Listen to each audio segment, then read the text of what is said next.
விஜய் அவர்கள் இன்றைக்கு மறுக்க முடியாத தவிர்க்க முடியாத ஒரு சக்தியாக மாறிட்டார். இவங்க அடுத்ததா விஜய் சினிமாக்குள்ளே வந்துடக்கூடாது, திரும்பவும் வந்துடக்கூடாது அப்படிங்கிற ஒரு ஐடியாலஜி வச்சுருக்காங்க திமுக. என்ன சொல்லுகிறதுனா, விஜய் சார்ந்த எந்த ஒரு படமாக இருந்தாலுமே கொண்டு வரக்கூடாது அப்படிங்கிறது ஒன்று இருக்குது. இன்னொன்று, ப்ரொடியூசர் கவுன்சிலில் சொல்லப்படாத எழுதப்படாத ஒரு விதி மாதிரி சொல்லியிருக்காங்க. என்ன சொல்கிறாங்கன்னா, அதில் விஜய்க்கான படங்களை இது மாதிரியான எந்த ப்ரொடியூசரும் தயாராகக்கூடாது. ஏன்னா இது மாதிரியான சூழல்கள் நடக்கலாம், ஏன்னா இந்த மாதிரி லீக் ஆகலாம். இது மாதிரியான நாங்கள் எந்த சப்போர்ட் பண்ண மாட்டோம். ஏன்னா இவங்களுக்கு என்னென்னா, திமுகவை பொறுத்தவரை இன்னொன்று சங்கீதா வழக்கை இப்போ பெருசாக பேசப்படுறாங்க. அதை இப்போ அடுத்த ஜூன் 15க்கு முன்னாடி ஒரு ப்ரெஸ் மீட் கொடுக்கறதுக்கான ஏற்பாடுகளை செய்யணும்னு சொல்கிறாங்க. அதனால் ஒரு விஜயை இன்னும் கொஞ்சம் டேமேஜ் பண்ண முடியும், அவருடைய இடத்த இன்னும் அவர் சரியான ஆள் இல்லைன்னு சொல்கிறதுக்கான முயற்சிகளை பண்ணுறாங்க. அரசியல் ரீதியாக வேறு மாதிரி திமுக ட்விஸ்ட் பண்ண பார்க்குதே தவிர, இன்பநிதியை தயார்படுத்த வேண்டிய கட்டாயத்துக்குள்ள அவங்க வர்றாங்க. ஏன்னா உதயநிதிக்கு அடுத்த அப்படின்னு ஆள்னா இன்பநிதி தான் அப்படின்னா. ஏன்னா அதனால தான் திருச்செந்தூரில் தூத்துக்குடியில் நிற்கிறதுக்கான முயற்சியை கண்மொழி முயற்சி எடுத்த போது கூட அவங்களுக்கு சீட் தரல. ஆப்போசிட்டாக உதயநிதியை விட இன்பநிதி எடுத்துகிட்டு வந்துடணும்னு நினைக்கிறாங்க. இப்போ இந்த குடும்பத்தை ஏன்னா இளைஞர்களை இன்பநிதி மூலம் திருப்பிட முடியும்னு நினைக்கிறாங்க. ஆனால் இப்போ இதுக்கடுத்து என்ன செய்கிறாங்கன்னா, இளைஞர்கள் மீதான, அதாவது மாவட்ட அளவில் இருக்காங்க இல்லையா, தவேகாவுடைய மாவட்ட செயலாளர்களாக இருக்கக்கூடியவங்க வேற நிறைய பொய் வழக்குகளை போடுவதற்கான தயார் நிலையில் அடுத்த கட்டமாக நடத்த போகிறாங்க. அதுக்கான தயாரிப்புகள் எடுக்கப்பட்டிருக்கு.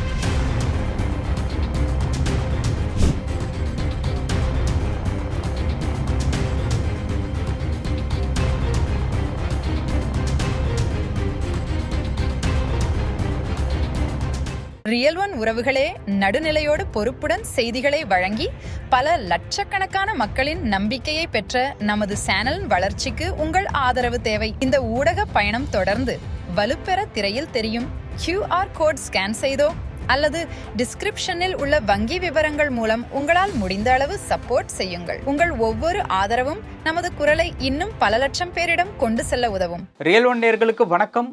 இன்று நம்மளுடைய நேர்காணலுக்கு அரசியல் விமர்சகரான திரு ராஜபாரதி அவர்கள் நினைச்சிருக்காங்க. சார் வணக்கம். வணக்கம். இப்போது மே 4ஆம் தேதிக்கு பிறகு திமுக தன்னுடைய அரசியல் நகர்வுகளில் தங்களுக்கு ஆப்போசிட்டாக இருக்கக்கூடிய நபர்களுக்கு பல முனையிலிருந்து தாக்குதல் கொடுக்க போகிறதா சில பல தகவல் இருக்கு. அதில் குறிப்பாக அதிமுக ஒரு புறம் இருந்தாலும் தாவேகா தனிப்பட்ட முறையில் இருக்கக்கூடிய அந்த தாவேகாவினுடைய முகமாக, தனிப்பட்ட முறைன்னு கூட சொல்ல முடியாது, ஒரு முகமாக இருக்கக்கூடிய விஜய் அவர்களுக்கு சில தாக்குதல் இருக்குது அப்படின்ட்டு சொல்லப்படுது. அந்த தாக்குதல் என்ன? விஜய் அவர்கள் இன்றைக்கு மறுக்க முடியாத தவிர்க்க முடியாத ஒரு சக்தியாக மாறிட்டார். ஏன்னா அதை ரெண்டு பேருமே ஒத்துக்கிறாங்க, அதிமுகவும் திமுகவுமே. ஏன்னா ஏன் திமுக விஜயை பற்றி பேசவே இல்லை அப்படின்னு சொன்னால், ஏன்னா அதிமுகவை விட அவரை பேசினா, நெகட்டிவாக பேசினாலும் பாசிட்டிவாக பேசினாலும் எது பேசினாலும் அவருக்கு பூம் ஆயிடுவாங்க, அவங்க இளைஞர்கள் அவர் பக்கம் நிறைய பேர் இருக்காங்க அப்படிங்கிற பயம் இருந்தது திமுகவுக்கு. அதனாலேயே தொடர்ந்து விஜய் பேரை கூட சொல்ல முடியாமல் அவங்க தவிச்சாங்க. அது மட்டும் இல்லாமல் இதுக்கு அடுத்து என்ன செய்ய போகிறாங்கன்னா, இப்போ ஒருவேளை இப்போ ஜனநாயகன் ஒரு படத்தினுடைய ரிலீஸ் அவங்களா லீக் பண்ணிட்டாங்க அப்படின்னு சொன்னால் கூட, அது என்னுடைய பின்னணியில் திமுக இருக்குது அப்படி சொல்லப்பட்டுக்கிட்டே இருக்குது. அது உண்மையும் கூட ஒரு சில இடங்களில்.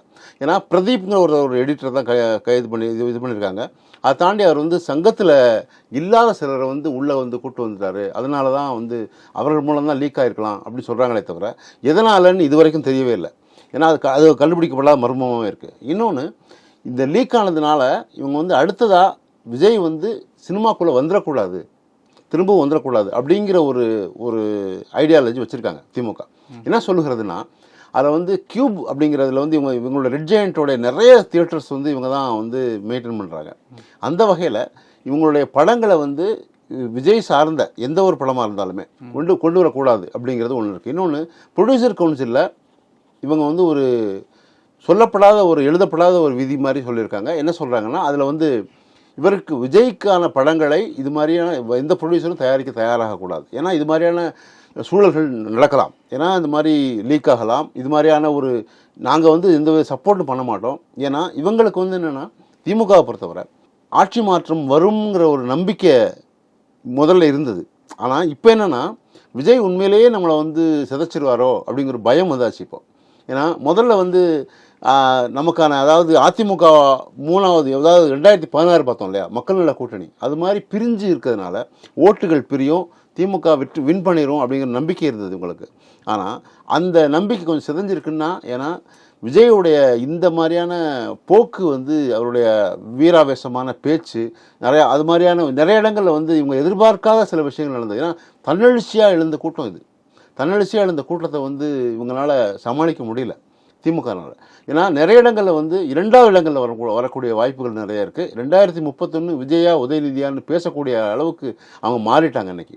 ஏன்னா அவர்களுக்கான அந்த கட்டமைப்பு வேணால் இல்லாமல் இருக்கலாம், ஆனால் அந்த கட்டமைப்பு கூட இவருக்கு 234 தொகுதிகளில் போய் விஜய் பேசலை அப்படின்னு சொன்னாலும் கூட, ஆனால் நிறைய இடங்களில் வந்து அவருடைய தாக்கம் இருக்குது. அவர் போய் சென்று வந்த இடங்கள்லாம் வந்து இளைஞர்கள் வந்து சரமாரியாக அவங்க வந்து பின்னாடி வந்திருக்காங்க.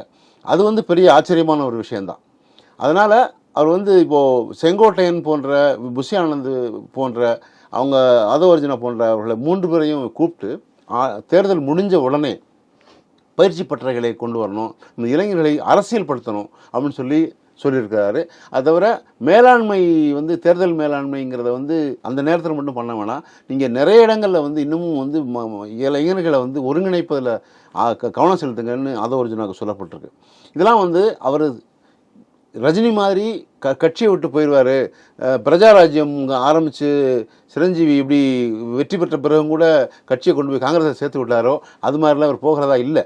ஏன்னா இவர் தெளிவாக முடிவெடுத்திருக்கிறாரு. இது வந்து தொடர்ச்சியாக இந்த பயணத்தை நடத்துவதற்கான முயற்சி தான். ஏன்னா ஆரம்பத்தில் வந்து கரூர் வழக்கில் கூட அந்த மாதிரியான சிபிஐ வந்து நெருக்கடி கொடுத்தாங்க அப்படி சொல்லப்பட்ட போது கூட இவர் என்ன பண்ணார்னா, கடைசி நேரத்தில் பிரச்சாரத்தினுடைய கடைசியில எல்லாம் வந்து உங்களுக்கு நல்லா தெரியும் ஜனநாயகனுடைய லீக் யார் காரணம் அப்படிங்கிறத ரொம்ப கொஞ்சம் பட்டவர்த்தனமாக பேசினார். ஏன்னா பாஜக அப்படிங்கிறதையும் சொல்லாமலே சொன்னார்.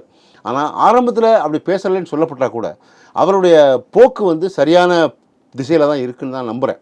ஏன்னா நான் இது 234 தொகுதிகளில் நிறைய இடங்களில் சுற்றுப்பயணம் போயிருந்தோம். அப்போ வந்து சோழவந்தால கருப்புசாமி போன்றவர்கள் இதில் சீமானுக்கு எதிராக இந்த டாக்டர் பிரபு போன்ற நிறைய புதிய வேட்பாளர்களாக இருந்தால் கூட தாவேக்கால, ஆனால் அவர்கள் வந்து பூத் கமிட்டியில் நின்று பணியாற்றுவதை நான் பார்க்க முடிஞ்சுது. அதாவது திமுகவுக்கு ஈக்குவலாக அவங்க வந்து நிறைய பேரை எடுத்துகிட்டு வந்தாங்க, நிறைய பேரை கூப்பிட்டு வந்தாங்க, நிறைய இடங்களில் வந்து எழுச்சியாக செயல்பட்டதை பார்க்க முடிஞ்சிச்சு.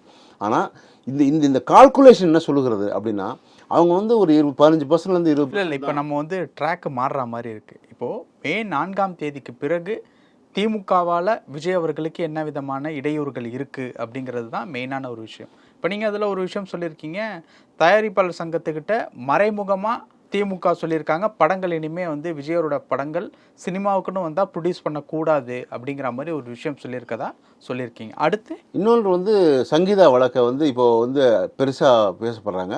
அதை வந்து இப்போ அடுத்த ஜூன் 15க்கு முன்னாடி ஒரு ப்ரெஸ் மீட் கொடுக்கறதுக்கான ஏற்பாடுகளை செய்யணும்னு சொல்கிறாங்க. அதனால் வந்து ஒரு விஜயை வந்து இன்னும் கொஞ்சம் டேமேஜ் பண்ண முடியும், அவருடைய இடத்த வந்து இன்னும் அவர் சரியான ஆள் இல்லைன்னு சொல்கிறதுக்கான முயற்சிகளை பண்ணுறாங்க.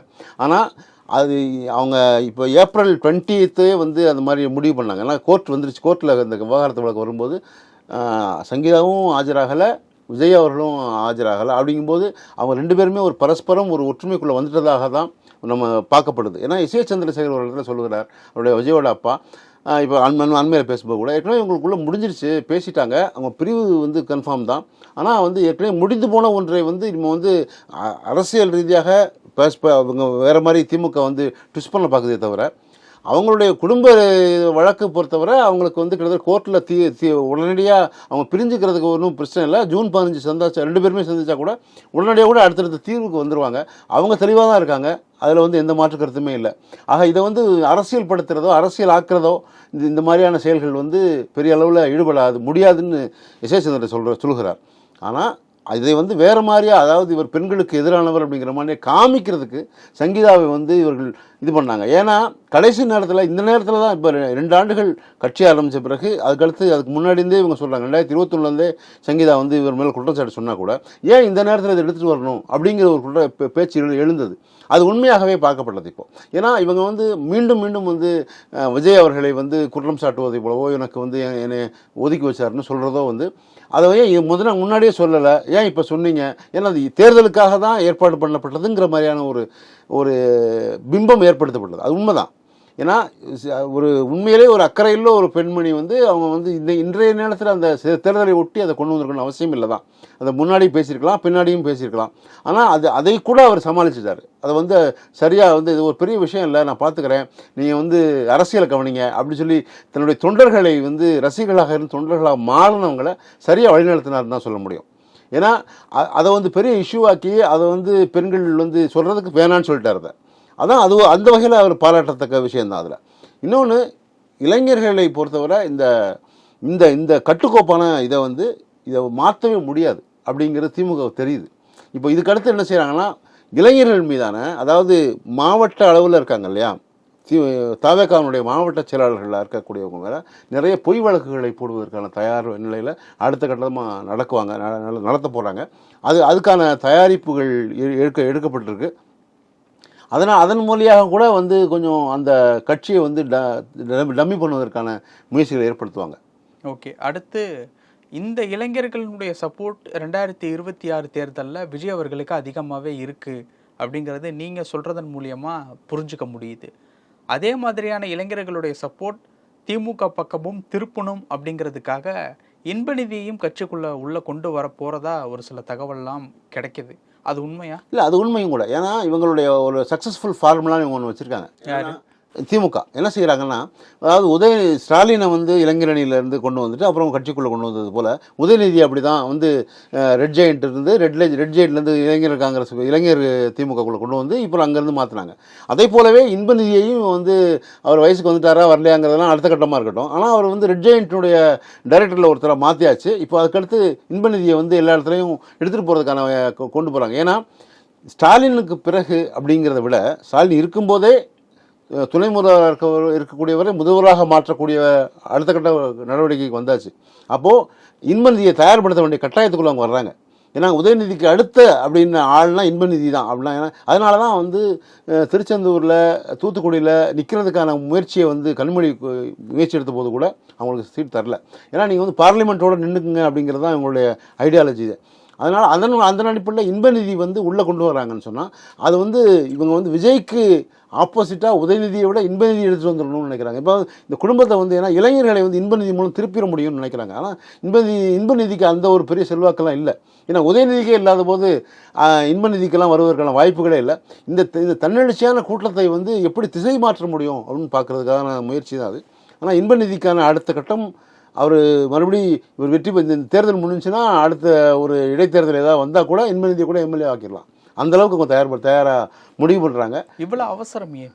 ஏன்னா வயது வந்து 74 தொட்டு விட்டார் அவர் ஸ்டாலின் அவர்கள். ஏன்னா இப்போ ஒரே ஈக்குவல் வயசுன்னு சொன்னால் இப்போ உதயநிதிக்கும் விஜய்க்கும் தான் ஒரே மாதிரியான டெம்போ இருக்குது, ஒரே மாதிரியான பாப்புலாரிட்டி இருக்குது. அவன் விஜயை விட ரொம்ப குறைவாக இருக்கிறோம்னு தெரியுது. ஏன்னா இவருக்கு அடுத்த யார் ஜென்ரேஷன் காமிச்சாகணும். ஏன்னா இவங்க வாரிசு அரசியலுங்கிறத மாற்றுக்கிறதே இல்லை. ஏன்னா வேறு யாராவது உள்ளே பூந்துடக்கூடாதுன்னு பயப்படுறாங்க அவங்க. ஏன்னா அழகிரியோட பையனும் இல்லை அழகிரியோட மகள் கூட இப்போ வந்து விஜய்க்கு சப்போர்ட்டிவாக ஒரு இடத்துல பேசினாங்க. இப்போ அதெல்லாம் வந்து வேறு மாதிரியான இந்த குடும்பத்தை வந்து சிதைச்சிருவாங்களோன்னு பயம் இருக்குது அவங்களுக்கு. அதனால் இப்போவே வந்து சொல்லிட்டா தான் KN நேரு வந்து இவர் திருச்சி அமைச்சர் KN நேரு கூட இன்பநிதி கூட நாங்கள் வந்து தயாராக இருக்கோம் அப்படிங்கிற அளவுக்கு எல்லாரையும் பேச வைக்கிறாங்க. அவங்களுக்கு மறைமுகமாக அவங்கள வந்து எல்லாரையும் வந்து மேனிப்புலேட் பண்ணுறாங்க. திமுகலேருந்து இப்போ மூத்த அமைச்சர்களாக இருந்தாலும் மூத்த நிர்வாகிகளாக இருந்தாலும் எல்லாருமே இன்பநிதிக்கு நீங்கள் பேச ஆரம்பிங்க, இப்போவே சொல்ல ஆரம்பிங்க இப்போ அப்படிங்கிறது வந்து மறைமுகமாக அவங்களுக்கு கொடுக்கப்பட்ட அஜெண்டா. அந்த அஜெண்டாவில் தான் வந்து இன்பநிதியை வந்து எடுத்துகிட்டு வர பார்க்குறாங்க. ஏன்னா இன்பநிதி வந்தால் இப்போ வந்து உதயநிதியும் இன்பநிதியும் அப்படி சேர்ந்து வந்து விஜயை வந்து நம்ம வந்து நிர்மூலமாக்கிடலாம்னு நம்ம யோசிக்கிறாங்க. ஆனால் அந்த இளைஞர்கள் கூட்டம் அப்படிலாம் மாறுவதற்கான வாய்ப்பு இல்லை. இதை வந்து சரியாக அரசியல்படுத்திட்டாலே இதை வந்து விஜய்க்கான பெரிய ஒரு ஓப்பனிங் இருக்குன்ற நம்புறோம். ஓகே சார், பல விஷயங்கள் பேசியிருக்கோம். நன்றி. நன்றி, வணக்கம். உங்கள் பிசினஸ் இன்னும் அதிக மக்களை சென்றடைய வேண்டுமா? இன்றைய டிஜிட்டல் உலகில் சரியான ப்ரமோஷன் தான் வெற்றியின் முதல் படி. தமிழகம் முழுவதும் பல லட்சக்கணக்கான பார்வையாளர்களை தினமும் சென்றடையும் Real One யூடியூப் சேனல்களில் உங்கள் பிசினஸ் இனி எல்லோரும் அறியட்டும். குறைந்த செலவில் அதிக ரீச். உங்கள் பிராண்டுக்கு நம்பிக்கையும் வளர்ச்சியும் சேர்க்க இன்றே எங்களை தொடர்பு கொள்ளுங்கள். 9280087164.